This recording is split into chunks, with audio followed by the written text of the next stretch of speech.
Hello mga ka-farming. Welcome to Antonio Di Charlie Farm. For today's video guys, ay mag-harvest tayo ng siling pang sigang. Ayan, parang malabo ang aking camera or foggy lang. Ayan guys. Harvest tayo. Meron ng malalaki. Parang mahina ang usbong ng sili. Hindi siya gaya dun sa una naming tanim sa taas na matataba.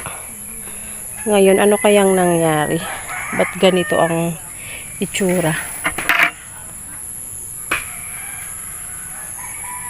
Ayan guys, oh.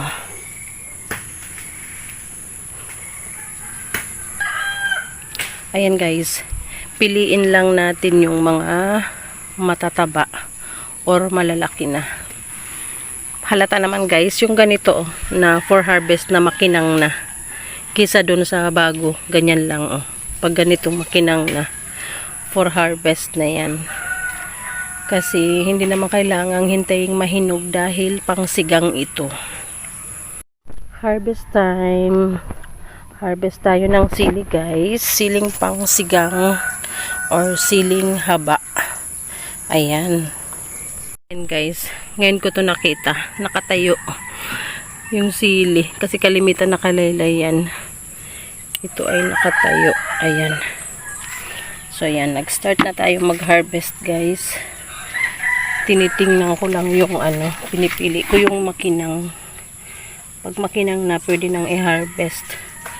Pero yung maputla, hindi pa. Gaya nito, hindi pa. Kasi to, ayan oh, ganito dapat siya kalaki, parang dynamite. Ayan, mabilis lang itong i-harvest guys, ganito lang oh, madali lang siyang pigtasin.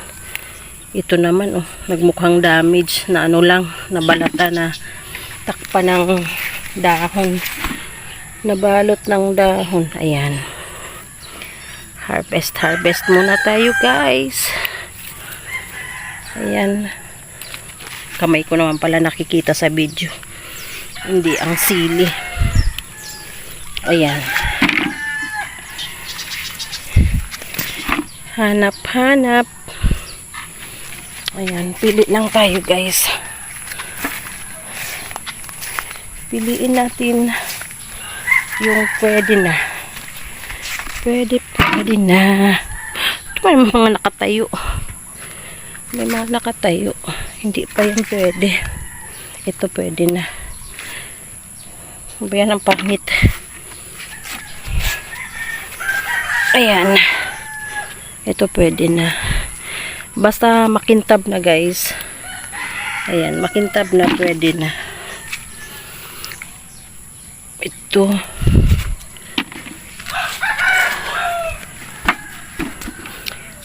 Start pa lang kasi to guys magbunga, kaya hindi pa sabay-sabay. Ayan oh, super haba oh.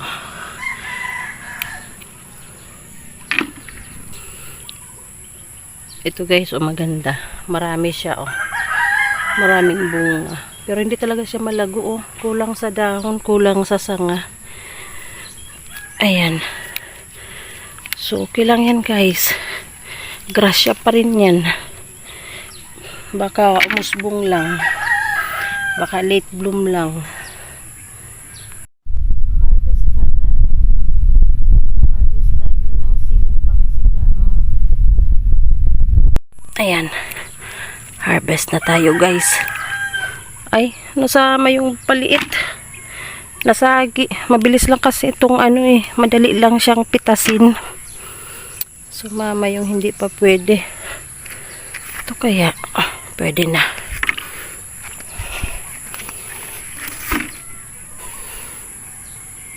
Ayan, dito itong dalawa pwede na to. Ganyan lang siya guys, kadaling pitasin oh. Oh.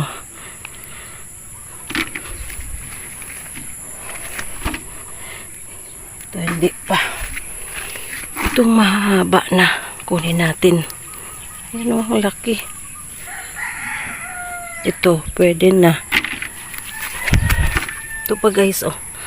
Ang ganda. Sana sa susunod nating harvest, mas madami. Ayan. So, papadeliver ko ito sa palengke sa Goa guys, para malaman natin ang presyo. Kung magkano. Saka tayo magbenta dito sa barangay. Kasi meron niyang mga magtatanong, hinihingal na ako. Hinihingal na ako. Nakayuko kasi. Wala yung katulong ko Tinakasan ako ng aking pamangkin. Sabi ko videographer siya. So, hindi ako tinulungan guys. Itutuloy ko na to. Guys, ito guys, oh, maganda rin. Ayan, hitik na hitik sa bunga. Alisan nga natin ng damo. Para kitang kita. Ayan. Ayan, ang ganda, oh. Daming bunga. Daming bulaklak. Ganito guys, ang sakit ng sili, oh. Pag laging ulan, pag laging tag-ulan, ganyan nagkakapunggos. So, ito damage, oh. Red check. Pero ito lang, isa pa lang naman nakita ko. So, tapon na natin to guys.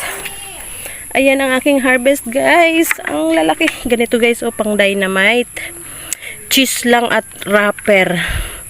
May dynamite na. Gusto nga ni Nikki nagpapabili sa akin guys ng cheese at wrapper. Kasi mag dynamite daw siya. So, nakalimutan ko naman.